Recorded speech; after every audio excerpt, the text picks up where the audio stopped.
Hello everyone, welcome back to CAD 101. In our previous videos, we created all of the parts for our rocket assembly, and then we assembled them together inside Fusion 360.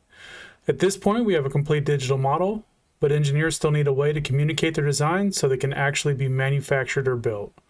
That's where engineering drawings come in. In this video, we're going to create two drawings. First, we'll create a part drawing using our nose cone, and then we'll create an assembly drawing of the full model rocket.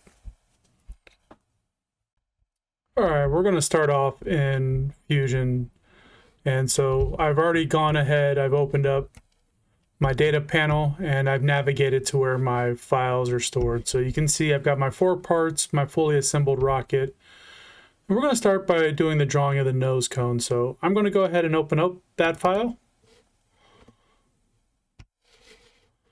And so for the time being, I'm going to close out the data panel. Right here in the upper left-hand corner, we've got our workspace toggle. Currently, we're in design mode. That's where we spend the vast majority of our time. I'm going to go ahead and press that button, and I'm going to go down to Drawing and From Design. Here we're going to get a pop-up. It's asking us what kind of drawing, essentially the details of the paper that we need. We can change the sheet size later, but the majority of the rest of this stuff can't be changed after the fact. But for this case and for my class, I'm good with an 11 by 17. That's pretty much a standard engineering drawing size paper. So we're going to go ahead and click OK to move over to the drawing workspace. You'll notice as it's loading in, we've got a whole new set of buttons up here because now we're in the drawing space. We've got a blank copy of a engineering drawing sheet. We've got our title block here in the corner, third bell, principles of engineering, nose cone. Here in the pop-up, I don't play around too much with this original pop-up, but this is giving me some information about the drawing view. The things I'd like to call out here is the orientation for our first view is the front view, and then what the scale is. So right now it's a 1:2, so it's a little bit of a reduced size versus the full size nose cone. And again, we do that lesson on scale, comparing Legos to real world objects. So scale should be something that we're familiar with in my class. So I'm going to go ahead and I'm going to start by placing the base view. So if you don't know what the first step is, you can always just put your cursor in the drawing workspace and you get kind of what I like to call the cheater text. So place base view. So with engineering drawings, typically you'll have your multi-view drawing. So you'll have your front view kind of in this bottom left-hand corner. Here in the United States, where my class is taught, we do a third view projection. So we have the front view here, the top is up here, and then a right side here. And a lot of the remainder of the world, they do a first view, and so they do a front view, a top view, and the left view instead. So just something to call out there. But for my class, since we're here in the United States, we're going to go with a front, top, right side for our multi-view. So first one, place base view, just go ahead and click where we want it, right here, somewhere in the lower kind of left. I don't like to go down here too much because when I do my right side view, I don't want to be blocked by this title block down here in the corner. So it'll kind of become obvious with the next step. So we've done our base view. We're going to go ahead and click OK. We're good here. Now, Fusion's always nice. It gives us our order of operations kind of with the way the buttons flow. So our second button is the projected view button. So I'm going to go ahead and left click that. When I hover over the workspace, it says select the parent view. I only have one view at this point, which is my front view. So I'm going to left click on that. If I go straight up from the front view, I now have the top view. If I go to the right of the front view, I get the right side view. And then what's nice is if I go diagonal, it actually gives me my isometric view. So once I've got all three of those views in there, I'm going to go ahead and click the check mark. And you're going to notice that the display on each is going to change. It's going to go to more of a standard engineering drawing where we've got our hidden lines and our solid lines, kind of more of a wireframe view if you prefer, which is good for the three multi-views. But in my opinion, isometric does better with color, with shading. So I'm going to double left click on that isometric view. And then here in this pop-up, we've got the style box, and I'm going to go ahead and go with shaded just to give the full effect, and hit close. So that is pretty standard for pictures. We don't have any auxiliary views that we really need. We don't have any holes or really any odd angles here. I will go ahead and show the section view. So section view is kind of a cut through of the object. It'll show us where solid walls are versus hollow parts. So I'm going to do one right here on the front. So I'm going to left click on this section view. It's asking me to select the parent view and then specify the start point. So we're going to start getting our cutting plane line. And then I'm just going to cut right through essentially the middle of it. I've got my cutting plane line. And then I'm going to go ahead and I'm going to put the section view here to the right or to the left of it. I'm actually going to make it a little bit bigger. I'm going to go ahead and go 1 from 1.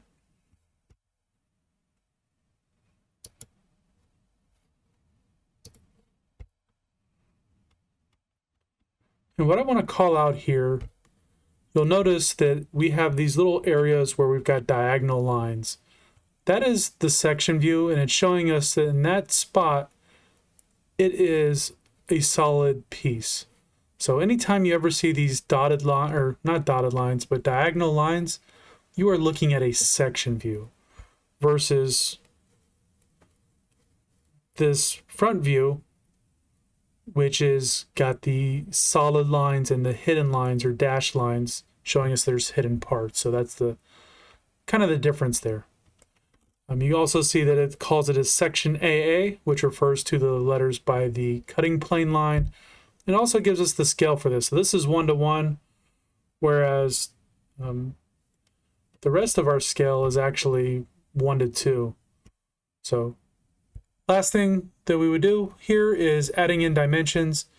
There is a manual dimension button, but since, if you recall, when we did this, there weren't a lot of dimensions that we added in. So I'm actually just going to use the auto dimension button.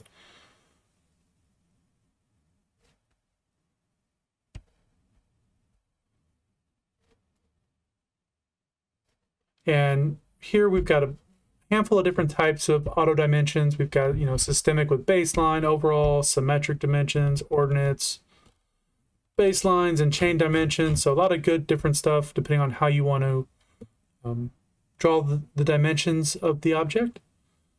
And then we've got a density. So the further to the left, closer to the minus, the fewer dimensions it's going to add.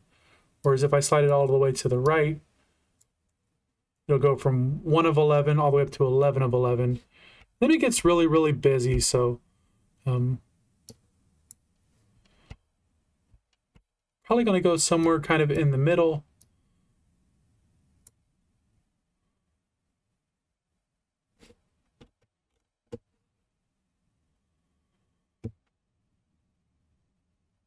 So I'm going to go ahead and click OK. I don't like the way that it's actually putting these through the objects. I can grab these bars and handles and kind of move these a little bit.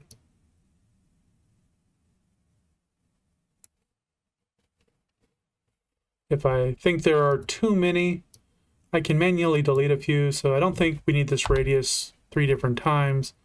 I'm actually going to get rid of it from the section view. So now at this point, I've got a couple. I've got my outside here.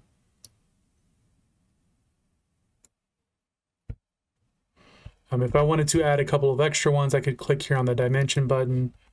So right now I've just got this outer diameter. If I want the inner diameter, so say let's zoom in some.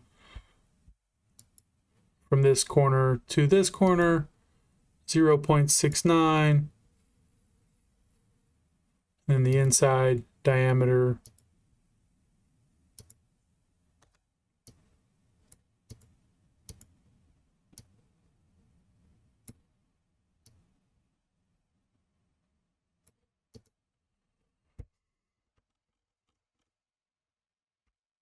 so starting to clean up a little bit better. We want to insert diameter logo.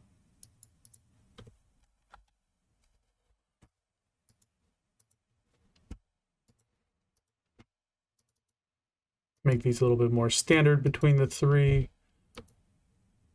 Definitely a better version or view. And there you go. So that is how to create an assembly drawing for a part. Again, we've got a fair amount of the details that we need to be able to assemble this part. So what I should have done first is hit save, but we'll go ahead and do that now. Since we're already in the nose cone part, when we started doing the drawing, the name is already kind of pre-populated, nose cone drawing. It knows exactly where we saved that, so I'm going to go ahead and hit save.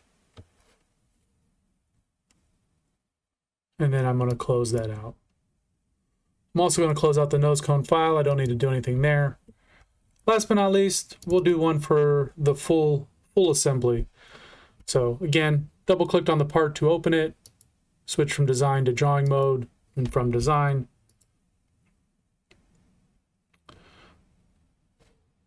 We kind of have the same thing going on. I'm going to go ahead and I'm going to switch this to a 1:2, make it a little bit bigger. I'm going to put the rocket down here. In this case, I'm going to go ahead and I'm going to change this to a solid color. I'm actually going to make this even what do we want? Northeast. Do a northwest isometric. So isometric. I'm going to close out my data panel. And I could go through and I could do top side views like I did before, but in this case, since I'm doing a full assembly, something that's oftentimes very useful for somebody who's assembling this is to get a parts list. So over here in the upper right, we've got a drop down that says tables. I'm going to go ahead and click parts list. You can see I've got a blank parts list here. So I'm going to go ahead and just kind of drop it here, and I'm actually going to put it in the corner. And when I do that, it actually pre-populates with it. So it's telling me item number 1, which correlates to this balloon here, is my body tube. There's one of them. Balloon 2 is the inner body tube, pointing all the way down there to the bottom. There's one of those. My nose cone, part 3, there's one of those. And the tail fin, in this case, I've got 5 of them. And it also even tells me what the materials are. If I double click on my table, I can go through and I can add any of these pre-filled, pre-populated columns. Probably doesn't make a lot of sense to have too many of these, but depending on what you've populated in the properties, materials, different things like that, might warrant having more of these columns. If you're out in the industry and you've got item numbers, states, revision numbers, if you're worried about the overall mass of the part. But we're going to go ahead and just leave it at this and call it a day. One thing to call out is that these are not directly editable here. You actually have to go back into the original file and modify those. So wanted to call that out real quick. And there you go. That is how you do a assembly drawing for both a individual part and also for a full assembly, adding in a parts list. So parts list and the balloons.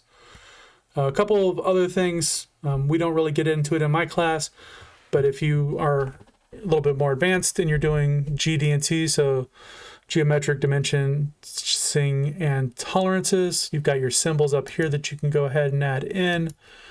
You can also go in and add different text, notes, things like that. So a lot of cool features depending on how deep and detailed you want to get and kind of what you're making. But for this basic model rocket, this is sufficient. So I went ahead and saved, and we are good. All right, at this point we completed two important engineering drawings, our part drawing for the nose cone and the assembly drawing for the full rocket. Engineering drawings are critical. They allow our engineers to communicate designs clearly to the manufacturing and our machinist so things get assembled correctly. Also, you'll see those kind of drawings go out to the end consumer so they know how to put those model rockets, filing cabinets, different furniture companies that you might see furniture made out of CNC'd parts. So that's how all those things are made. In the next video, we're going to take this model rocket one step further. We're going to create an animation that quote unquote explodes the rocket out into its individual parts. So thanks for watching. Hope you enjoyed this. If you found it useful, please subscribe, drop me a comment. What's been the most useful part? What you think you might do differently with your rocket versus kind of the standard version that I've got.